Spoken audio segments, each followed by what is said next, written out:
حضرت موسیٰ علیہ السلام فرعون کے دربار میں کھڑے ہیں، چاروں جانب دشمن ہی دشمن ہے۔ جادوگر آ گئے، انہوں نے سانپ چھوڑے، حضرت موسیٰ کے ہاتھ میں ڈنڈا تھا۔ حضرت موسیٰ کہتے ہیں یا اللہ کیا کروں؟ تو اللہ تعالیٰ نے فرمایا اپنا عصا پھینک دو۔ کہنا چاہیے تھا نا کہ یا اللہ ایک ہی تو شے ہے، اتنے سانپ ہے، بچانے کے لیے ڈنڈا ہے وہ پھینک دوں؟ ڈنڈا پھینکا جاتا ہے، سانپ کو دیکھ کر کے قابو کیا جاتا ہے۔ یہ میرا اور آپ کا ذوق ہے نا، لیکن انبیاء کرام کا انداز ملاحظہ کیجئے میرے عزیزو۔ اللہ فرماتے ہیں ڈنڈا، اے موسیٰ ڈال دے اپنا عصا۔ پہلے نہیں فرمایا کہ سانپ بن جائے گا، فرمایا بس تو ڈال دے۔ میں اور آپ ہوتے ہیں تو سانپ سامنے ہے، ڈنڈا ہاتھ میں ہے، ہم کہیں گے عجیب بات ہے، یہی تو دفاع کی چیز ہے، اسی کو ڈال دوں تو بچوں گا کیسے؟ کہا ڈال دو، تو حضرت موسیٰ نے ڈال دیا۔ کہا میرے رب کا حکم ہے تو میرے لیے بہتر ہی ہوگا۔ اللہ فرماتے ہیں جب موسیٰ نے ڈالا تو میں نے اس ڈنڈے کو، اس عصا کو اژدہا بنا دیا۔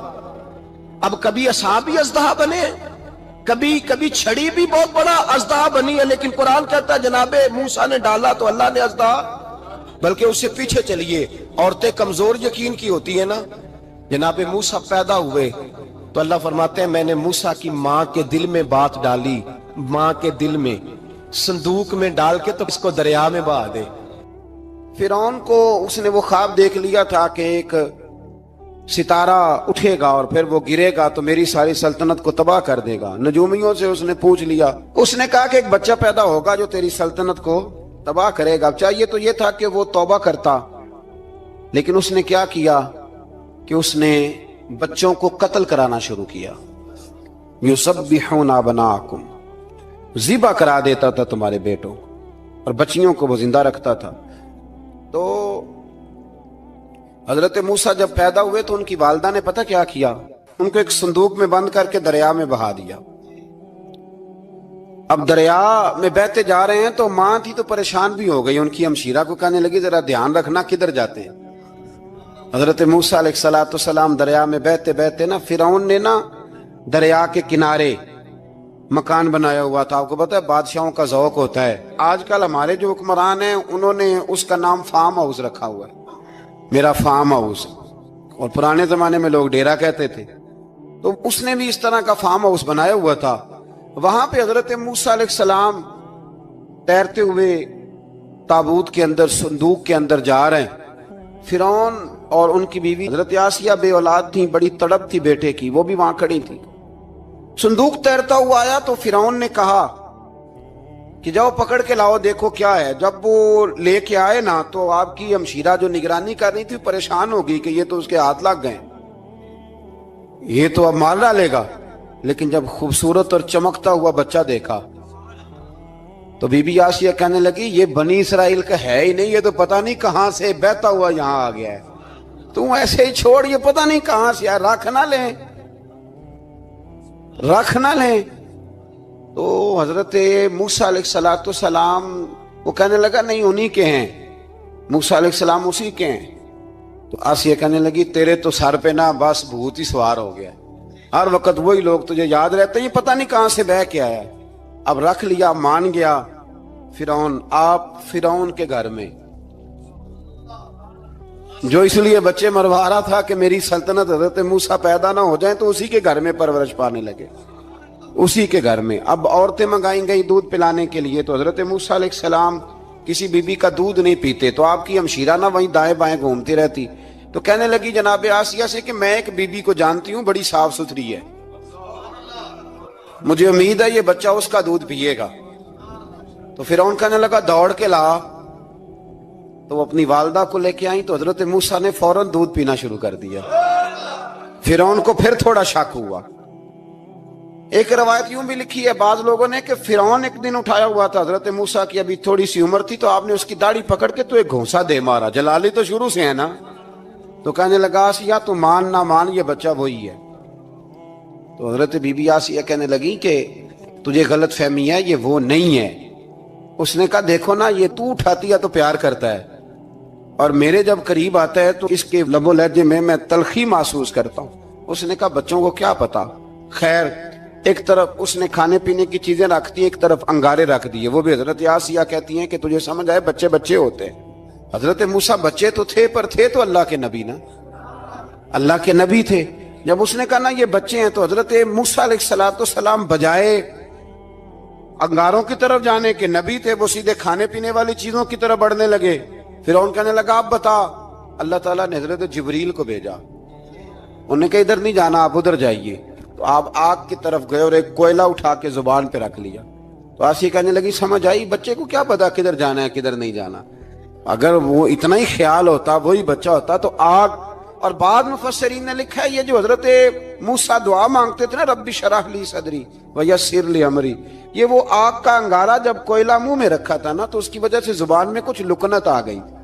تو آپ دعا کرتے تھے کہ یا اللہ میری زبان کی وہ بند گرا کھول دے تاکہ میں کھل کے فرعون کے سامنے بات کر سکوں. وہیں حضرت موسیٰ پلنے لگے، وہیں پلے، وہیں جوان ہوئے، وہیں اللہ نے ساری دولتیں دی. بہن بھی ملی، ماں بھی ملی، اور سارے عزیزوں کا پیار بھی ملا.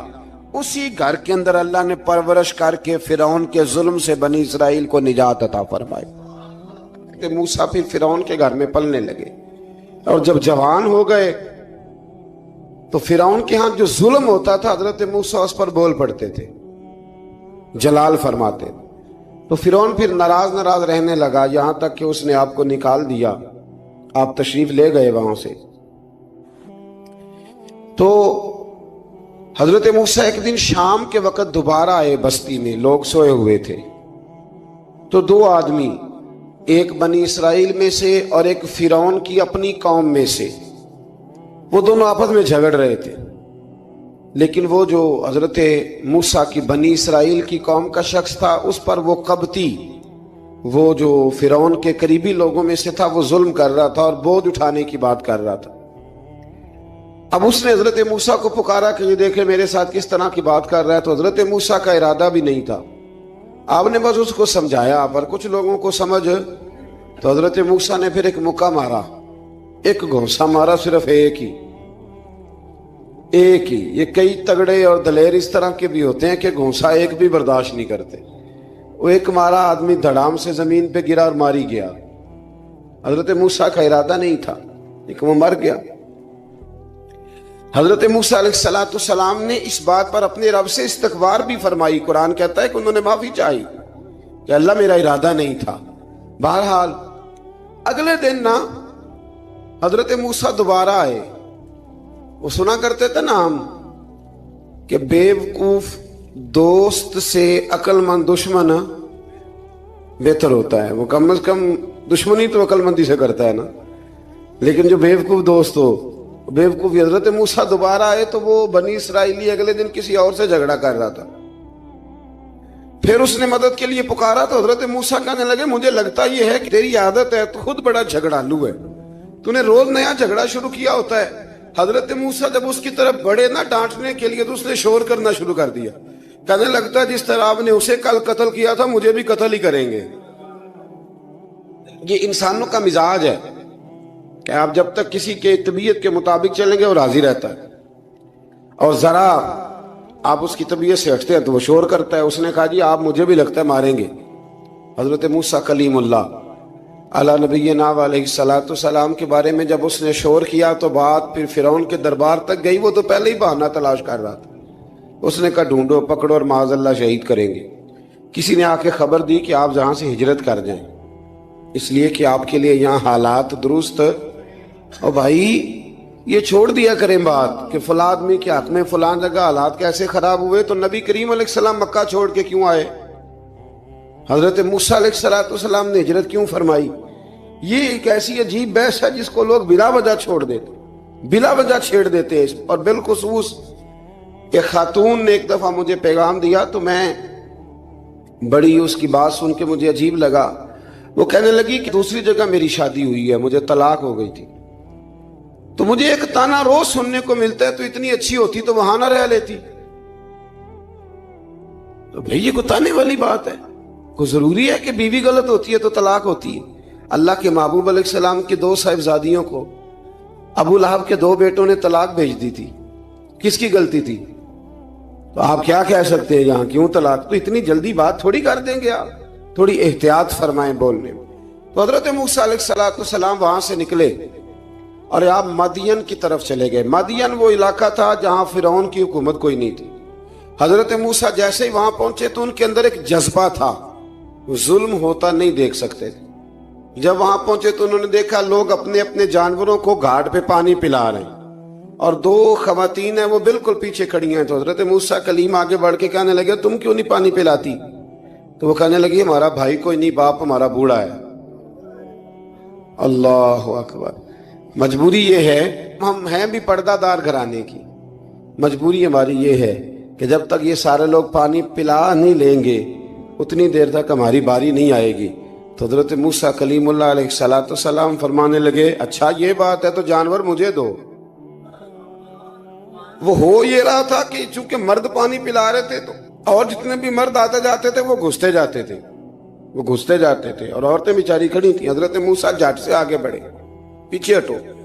ان 2 خواتین پاک باز عورتوں کے جانوروں کو پانی پلایا, اور پھر آپ دوبارہ وہیں بیٹھ گئے. وہ بیویاں جلدی جلدی گھر گئیں, جا کے اپنے والد سے کہنے لگی ابا جی کمال ہو گیا, اس بستی میں ایک ایسا آدمی ملا ہے جو عورتوں کی طرف دیکھتا ہے تو نیکی کرنے کے لیے آگے بڑھتا ہے, جو مجبور اور بے کس کے لیے اچھے جذبات رکھتا ہے. فرمایا جلدی لاؤ. کچھ مفسرین اور طرف بھی گئے ہیں لیکن جمہور نے لکھا ہے کہ وہ حضرت شعیب علیہ السلام تھے. حضرت شعیب نے گھر بلایا, اپنی ایک بیٹی کو بھیجا, فرمایا بیٹے بلا کے لاؤ. وہ جب گھر آئے تو آپ فرمانے لگے آپ میرے ساتھ اجرت طے کر لیں, 8 سال یا 10 سال آپ میری بکریوں کو چرائیں, میرے گھر میں رہیں. اور پھر فوراً ہی فرمانے لگے اگر آپ ہمارے گھر میں رہیں گے دیکھ بھال کریں گے تو میں اپنی ایک بیٹی کا نکاح بھی آپ کے ساتھ کر دوں. تو 8 سے 10 سال حضرت موسیٰ نے وہاں قیام فرمایا.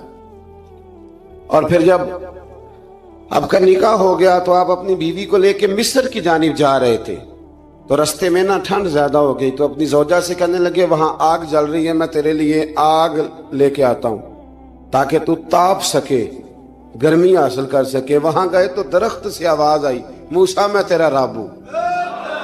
درخت سے آواز آئی موسیٰ میں تیرا رب ہوں. اور حضرت موسیٰ کلیم اللہ کو وہاں وحی آنی شروع ہوئی. وہاں وہی اللہ تعالیٰ نے انہیں وہ عصا عطا فرمایا جو پھر بعد میں اژدہا بنتا تھا. رب کریم نے وہیں حضرت موسیٰ کلیم کو وہیں ید بیضا عطا فرمایا. اپنا ہاتھ گریبان میں ڈال کے نکالتے تھے تو چاند اور سورج کی طرح روشنی دیا کرتا تھا. ید بیضا لیے بیٹھے ہیں اپنی. میں کبھی کبھی کہا کرتا ہوں کہ مولا کے دینے کے انداز بڑے انوکھے ہیں. بھائی یوسف کو کنویں میں پھینکتے ہیں تو اللہ مصر کا حکمران بنا دیتا. تو پھر حضرت موسیٰ وہاں سے واپس آئے اور آ کر کے آپ نے دوبارہ وہ سارا نظام زندگی شروع فرمایا. موسیٰ علیہ السلام نے ان کو دعوت حق دی اور کہا کہ میں تمہارے پاس واضح نشانیاں لایا ہوں, بنی اسرائیل کو میرے ساتھ بھیج دو. فرعون نے معجزات پیش کرنے کے لیے کہا تو حضرت موسیٰ علیہ السلام نے اپنا عصا زمین پہ ڈالا, اپنا عصا, اپنی چھڑی, اپنا ڈنڈا زمین پہ ڈالا تو وہ ایک واضح اژدہا بن گیا. پھر حضرت سیدنا موسیٰ علیہ السلام نے اپنا ہاتھ گریبان سے نکالا تو وہ دیکھنے والوں کے لیے روشن ہو گیا, ہاتھ کے اندر نور پیدا ہو گیا. ید بیضا لیے بیٹھے ہیں اپنی آستینوں میں. فرعون کے سرداروں نے حق کو قبول کرنے کی بجائے اسے جادو قرار دے دیا اور کہا کہ یہ تمہیں اپنے ملک سے نکالنا چاہتا ہے. انہوں نے کہا اس معاملے کو ذرا ڈھیل دو اور جادوگروں کو جمع کرو. جادوگر آئے. انہوں نے فرعون سے کہا کہ ہم حضرت موسیٰ کے مقابلے میں جادو تو دکھائیں گے معاذ اللہ, لیکن اگر ہم غالب آ گئے تو پھر ہمارا انعام کیا ہوگا؟ سودا پہلے طے کرنا ہے, کیا انعام ملے گا؟ اس نے کہا کہ اگر تم غالب آ گئے تو میں تمہیں اپنا قریبی بنا لوں گا. بادشاہوں کا قریبی ہونا بھی تو بڑی بات ہے نا, لوگ بڑے پاپڑ بیلتے ہیں قریبی ہونے کے لیے. اور یہ جو قریبی ہوتے ہیں نا, بالخصوص جو بادشاہوں کے قریبی ہوتے ہیں, بادشاہوں کی تباہی کا سبب بھی یہی لوگ ہی بنتے ہیں. یہ ان کو روز خبر دیتے ہیں کہ سب اچھا ہے, سب اچھا ہے. اور دنیا کے زیادہ تر حکمران انہی لوگوں کی وجہ سے تباہ ہوتے ہیں چونکہ ان کا خود عوام سے رابطہ نہیں رہتا. اگر وہ خود عوام کے ساتھ ڈائریکٹ رابطہ کریں تو شاید انہیں اچھی اور صاف ستھری چیزیں سمجھنے کو مل جائیں. خیر, جادوگروں نے جب کہا ہمیں کیا دو گے تو اس نے کہا تمہیں قریبی بنا لوں گا. جادوگروں نے موسیٰ علیہ السلام سے کہا کہ آپ پہل کریں گے یا ہم پہل کریں؟ تو موسیٰ علیہ السلام نے کہا تم پہل کرو۔ جب جادوگروں نے اپنی رسیاں زمین پہ ڈالیں تو لوگوں کی نگاہوں کو سحر زدہ کر دیا، جادو کر دیا اور انہیں ڈروا دیا۔ انہوں نے کہا یہ تو بڑا جادو لے آئے۔ اللہ تعالیٰ نے حضرت موسیٰ علیہ السلام کو حکم دیا کہ آپ بھی اپنا عصا زمین پہ ڈالیں۔ ان کی رسیاں سانپ بن گئی تھی نا، دراصل وہ سانپ بنی نہیں تھی، لوگوں کی آنکھوں پر جادو ہو گیا تھا، انہیں سانپ نظر آ رہا تھا۔ فرمایا آپ بھی اپنا عصا زمین پہ ڈالیں۔ وہ عصا سانپ بنا اور جادوگروں کی ساری چیزوں کو نگل ہی گیا۔ ان کی بہت ساری رسیاں سانپ بنی تھی، ان کا ایک ہی عصا سانپ بنا اور سب کو نگل گیا۔ اس طرح کے معجزے کی حقانیت اور جادوگروں کا بطلان ثابت ہوا اور فرعونی رسوا ہو گئے۔ جادوگر سجدے میں گر گئے اور اللہ پر ایمان لے آئے۔ فرعون نے انہیں دھمکی دی کہ تم میری اجازت کے بغیر ایمان لے آئے ہو، میں تمہارے ہاتھ اور پاؤں مخالف سمت سے کاٹ دوں گا، یعنی الٹا ہاتھ کاٹ دوں گا، سیدھا پیر کاٹ دوں گا، میری بغیر اجازت ایمان لے آئے ہو، اور تمہیں سولی پہ بھی چڑھوا دوں گا۔ انہوں نے کہا کہ ایمان لانے کی پاداش میں تم ہمیں سزا دینا چاہتے ہو؟ پھر انہوں نے اللہ تعالیٰ سے صبر اور استقامت کی دعا کی۔ اس کے بعد فرعون نے بنی اسرائیل کے بیٹوں کو قتل کرنے کی اور بیٹیوں کو زندہ چھوڑنے کا حکم دے دیا۔ موسیٰ علیہ السلام نے قوم کو صبر کی تلقین کی اور کہا کہ نیک انجام اہل تقوی کے لیے۔ یہاں ایک لطیف بات ہمارے صوفیاء نے بھی لکھی ہے۔ صوفیاء کہتے ہیں کہ فرعون نے کلمہ نہیں پڑھا اور جادوگر کلمہ پڑھ گئے۔ وہ کس طرح کلمہ پڑھ گئے؟ تو کہنے لگے دراصل انہوں نے آتے ہی حضرت موسیٰ کا ادب بڑا کیا تھا۔ جادوگر حضرت موسیٰ کے مقابلے میں آ کے بھی ان سے کہتے ہیں کہ رسیاں آپ پہلے ڈالیں گے کہ ہم ڈالیں؟ آپ عصا پہلے رکھیں گے کہ ہم رکھیں؟ تو اتنا سا ادب کیا تو رب کریم نے فرمایا جو نبی کا ادب کرے وہ بے ایمان نہیں رہ سکتا، جو نبی کا ادب کرے وہ بے ایمان نہیں رہ سکتا، اور جو نبی کی بے ادبی کرے وہ ایماندار نہیں رہ سکتا۔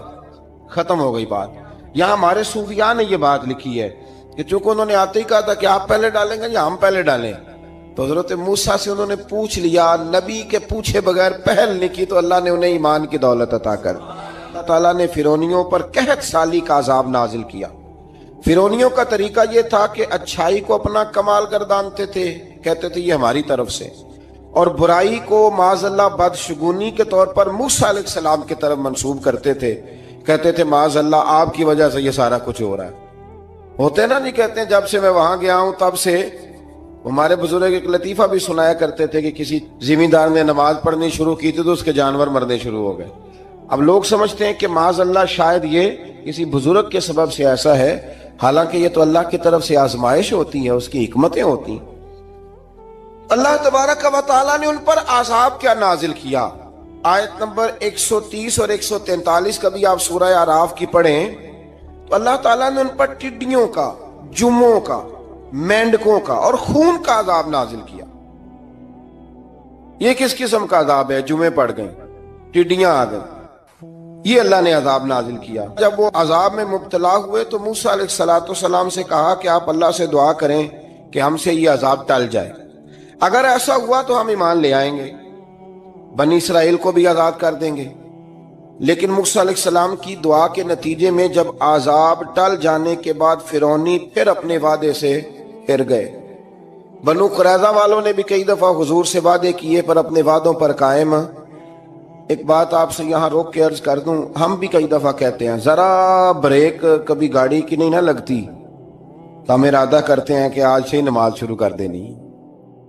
ذرا طبیعت زیادہ لیل ہوتی ہے تو ارادہ کرتے ہیں نا کہ بھائی آج کے بعد ہم نے نیک، پھر کیا ہوتا ہے؟ شفا ہو گئی تو چھٹی ہو گئی۔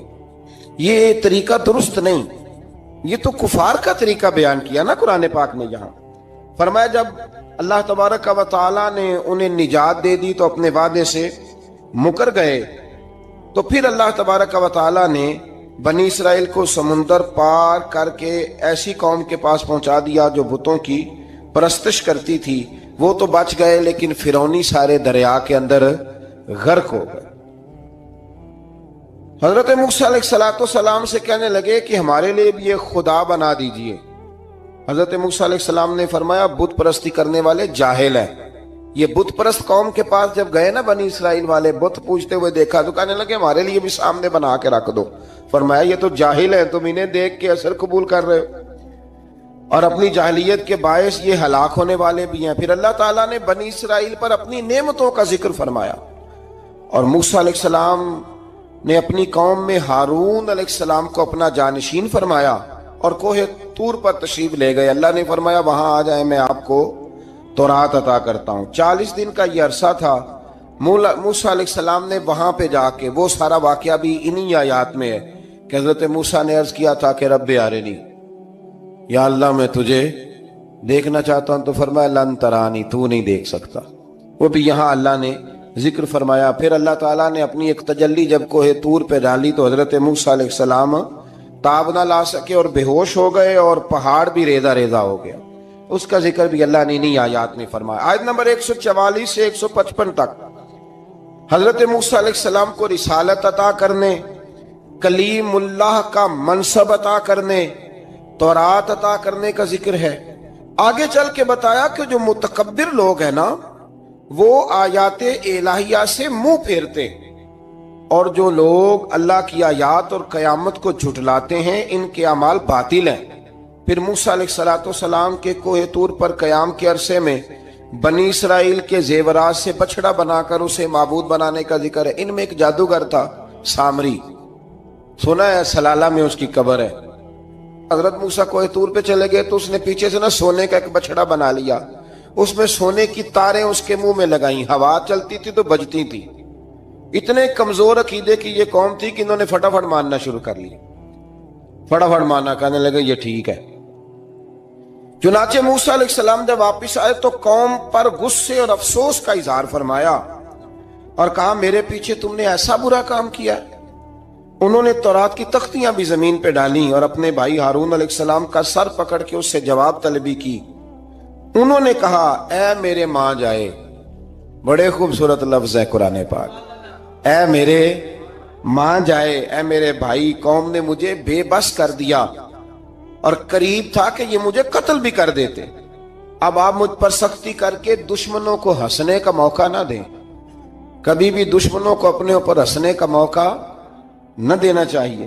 یہ تو بات ہے حضرت موسیٰ کی، میرے مصطفیٰ کے غلام حضرت سعد بن ابی وقاص قادسیہ کی جنگ کے لیے نکلے، رستے میں دریائے نیل آ گیا۔ حضرت سیدنا سعد بن ابی وقاص اب کہاں سفر طے کر کے آئے، کہتے ہیں پتہ ہی نہیں تھا کہ دریا آ جائے گا، اب دور دور تک پل کوئی نہیں۔ صحابہ کہتے ہیں دشمن للکار رہا، حضرت سعد بن ابی وقاص دریا کنارے کھڑے ہوئے، ایمان، یقین اور استقامت، ڈٹ گئے، کہنے لگے او دریا، اگر تو حضرت موسیٰ کی نافرمان قوم کو رستہ دے سکتا ہے، محمد عربی کے وفادار نوکر ہیں، ہم تو رسول اللہ کے ماننے والے ہیں، دشت تو دشت ہے، دریا بھی نہ چھوڑے ہم نے، بحر ظلمات میں دوڑا دیے گھوڑے ہم نے، فرمایا چھوڑ رستہ۔ صحابہ کہتے ہیں اس وقت ہم نے نعرے لگائے جب دریا نے رستہ ہی چھوڑ دیا۔ کہتے ہیں پھر اللہ رسول پر ہم ذکر کرنے لگے، درود پڑھنے لگے، دریا سے رستے بن گئے۔ فرماتے ہیں 10,000 کا لشکر گزر گیا، اس پار جب گیا نا تو حضرت سعد بن ابی وقاص نے پھر مجمع پہ نظر ڈالی، فرمایا کسی کی کچھ ہے تو نہیں رہ گئی پانی میں، کوئی دریا میں چیز تو نہیں رہ گئی۔ ایک صحابی کہنے لگے میرا مٹی کا پیالہ رہ گیا ہے۔ یار ذرا دیکھیں انداز دیکھیے، مٹی کا پیالہ، او یار چھوڑ پرا، مٹی کا پیالہ کیا ہوتا ہے، اب تو مٹی کے پیالے کی بات کرے گا، چھوڑ دے، کیا کرتا ہے؟ اس نے کہا پیالہ میرا رہ گیا ہے۔ تو حضرت سعد بن ابی وقاص کہنے لگے کیوں ہمارا پیالہ رہ جائے، ہم رسول اللہ کے نوکر ہیں۔ ایمان، یقین اور استقامت کی دولت۔ پھر دریا کی طرف دیکھا، کہنے لگے چل یار ہمارا پیالہ بھی واپس کر دے۔ صحابہ کہتے ہیں دریا کی لہر آئی اور پیالہ بھی واپس کر دے۔ اور میرے بھائی جب ایمان کی دولت، یقین کی دولت، اعتماد کی دولت، جو بابا کہتا ہے نا کہ معاذ اللہ تعالیٰ الو کا خون لے آؤ اور شیر کی کھلڑی لے آؤ، میں کالا پیلا نیلا جادو کروں گا، اس پر لوگ دوڑ کے جاتے ہیں، 50-60 ہزار روپیہ بھی دے آتے ہیں دوڑ کے۔ اور اگر کہا جائے کہ مسجد آؤ 4 رکعت نماز پڑھو، حاضری دو مسجد کی، تو کہتے ہیں معرفت والے ہیں، معرفت والے نماز ہی نہیں پڑھتے، وہ کون سی معرفت ہے؟ یہاں اللہ کی بارگاہ میں جھکنے کا، چونکہ یہ لیٹ ہے نا، یہ پتہ نہیں جنت میں جا کے ملے گا، کب ملے گا، معاذ اللہ، لوگ دنیا داری کے معاملے میں پس جاتے ہیں. حکمران نے وعدہ کر دیا ہے سڑکیں پکی ہو جائیں گی, خوشحالی ہو جائے گی, موجیں لگ جائیں گی, لوگ لائنوں میں کھڑے ہیں ووٹ دینے کے لیے, اور تیرے رب نے کہا ہے تو مجھ سے ڈر جا, میں تیری دنیا بھی اچھی کر دوں گا, آخرت بھی اچھی کر دوں گا, تو ادھر آ میری بارگاہ میں جھوک. لوگ اعتماد اور یقین کو اوہام پرستی کا شکار ہیں, ہم لوگ وہم کا شکار ہیں, ہم لوگ بدشگونی ایسے ہو جائے گا ویسے ہو جائے گا, ہم ان چیزوں کا شکار. بھائی اعتماد کی دولت پیدا کریں, یقین اپنے اندر پیدا کریں, ایمان پیدا کریں, ڈٹ جائیں رب رسول کا نام لے کر. حضرت عمر کا زمانہ تھا, مصر فتح ہو گیا, حضرت عمر بن عاص گورنر بنے. رواج یہ تھا مصر کے اندر کہ ایک دریا چلتا تھا, دریائے نیل, اور سارے مصر کا انحصار اسی دریا پہ تھا. فصلوں کو پانی بھی لگتا اسی سے, جانور بھی اسی سے پانی پیتے, کھیتیاں بھی اسی سے سیراب ہوتی.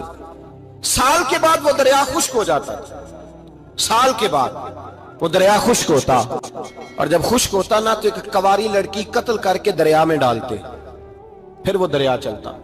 آج بھی بہت ساری جگہوں پہ اوہام پرستی ہے, کہتے ہیں ہمارے آستانے کا طریقہ ہے. میں نے کہا آستانے کا اس آستانے کا طریقہ ہوتا ہے جس آستانے کا تعلق در مصطفیٰ سے ہوتا ہے.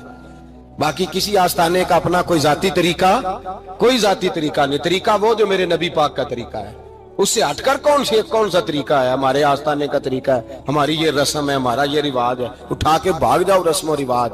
ہمارے رسم و رواج رسول اللہ کی سنت کے پابند ہے. سارے بولیے صلی اللہ ہو, پھر ایک دفعہ پڑھیے درود شریف صلی اللہ ہو, 3 دفعہ کر لیں تاکہ طاق اداد ہو جائیں. صلی اللہ ہو نبی پاک صلی اللہ علیہ وسلم کا طریقہ اصل طریقہ ہے. حضرت عمر فاروق کو جناب عمر بن عاص, اور کہتے ہیں کہ پکا طریقہ یہ تھا کہ جب تک لڑکی قتل کر کے ڈالتے نہیں تھے دریا چلتا نہیں تھا. حضرت عمر کو خط لکھا کہ حضور یہ معاملہ ہے, اور لوگ مجھے یہی کہتے ہیں. میں نے لوگوں کو سمجھایا ہے کہ اسلام ظلم کا حکم نہیں دیتا, ظلم کی اجازت نہیں دیتا, کیسے لڑکی قتل کی جائے. اب آپ بتائیں کیا کرنا ہے. حضرت عمر ایمان, یقین, استقامت, پہاڑ ہے یہ لوگ. حضرت عمر نے 2 خط لکھے, ایک حضرت عمر بن عاص کے نام, دوسرا دریائے نیل کے نام. 2 خط لکھے, ایک خط لکھا دریا کے نام, ایک خط لکھا عمر بن عاص گورنر کے نام. گورنر کے نام خط لکھا تو فرمایا جتنے یہودی ہیں, عیسائی ہیں, کمزور ایمان والے, سب کو دریائے نیل پہ لے جا, اور میرا یہ دوسرا خط دریا میں ڈال دے اور سب کے سامنے ڈالنا. کہتے ہیں یہ خط پڑھنا چاہے تو تجھے اجازت بھی ہے, سنیے اور سر دھنیے اور سوچئے کہ اصل کمزوری کہاں آئی ہے. رمضان کے سب سے پہلے جمعے میں سب سے اہم موضوع چھیڑا ہے, کمزوری اور نقص واقعہ کہاں ہوا ہے. حضرت سیدنا عمر بن خطاب رضی اللہ تعالیٰ عنہ نے دریا کو مخاطب کر کے لکھا, ہو دریا, اگر تو کہتا ہے نا کہ لڑکی قتل کر کے پھینکی جائے گی تو میں رسول اللہ کا ماننے والا ہوں, میں ظلم نہیں ہونے دوں گا. ہمیں تیرے پانی کی ضرورت ہی کوئی نہیں, تو بے شک پانی نہ دے. اور اگر تو اللہ کے حکم سے بہتا ہے, اگر تو اللہ کے حکم سے بہتا ہے تو پھر اللہ کا بندہ اور مصطفیٰ کا غلام عمر تجھے حکم دیتا ہے کہ فوراً بہنا شروع کر دے, فوراً منٹ نہ لگانا. حضرت سیدنا عمر بن عاص فرماتے ہیں لشکروں کے لشکر لے کے میں دریائے نیل پہ پہنچا, اور بھرے مجمع میں جناب عمر کا خط میں نے ڈالا تو دریا نے بہنا شروع کر دیا. فرماتے ہیں دریا بہنے لگا اور غیر مسلم کلمہ پڑھنا شروع ہو گئے.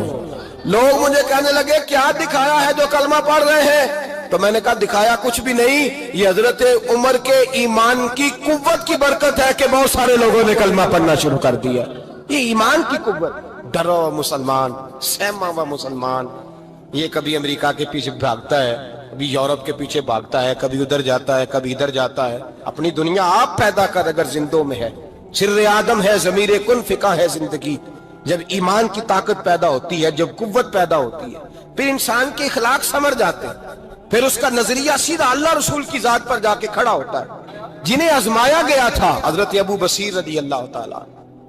ہمیں تو تھوڑا سا جھٹکا لگ جائے نا مذہب کا, تھوڑا سا لوگ دین کی طرف آتے ہیں, اس میں نا تھوڑی تکلیف ہے.